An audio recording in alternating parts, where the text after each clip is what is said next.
Cette femme a décidé d'arrêter de se raser le visage et de se laisser pousser la barbe. De cette façon, je me sens plus féminine. Savez-vous ce qu'est le syndrome des ovaires polykystiques?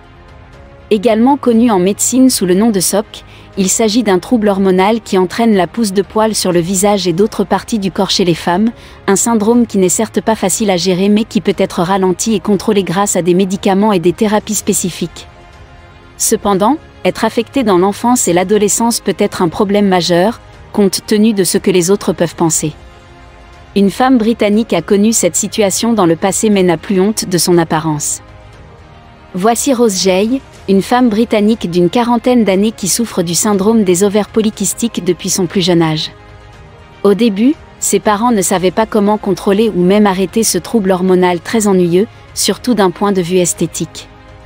Ils ont essayé de nombreux médicaments, même la thérapie au laser, mais rien ne fonctionnait. Craignant de montrer son visage à ses camarades chaque jour où elle devait sortir de chez elle, Rose a passé une grande partie de son enfance et de son adolescence avec une lame de rasoir à la main devant le miroir de sa salle de bain, essayant de se raser le visage et de ressembler aux amis de son âge. Mais au fil du temps, l'utilisation trop fréquente et prolongée de lames de rasoir en contact avec la peau de son visage avait abîmé son apparence et sa peau. Elle devait faire quelque chose pour ne pas se transformer en monstre lorsqu'elle deviendrait adulte, et à partir de là, elle a fait un choix vraiment courageux, se laisser pousser librement la barbe sur le visage. Cette décision courageuse est également due au fait qu'elle a rencontré d'autres femmes qui avaient le même problème qu'elle, et que ces mêmes personnes l'ont encouragée à s'accepter telle qu'elle est, sans voile ni préjugés, et il semble que ce chemin vers une plus grande estime et un plus grand amour de soi, l'ait finalement rendue plus féminine.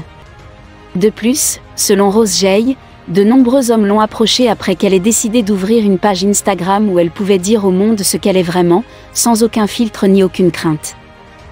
Que pensez-vous de l'histoire d'acceptation et de courage de cette femme britannique?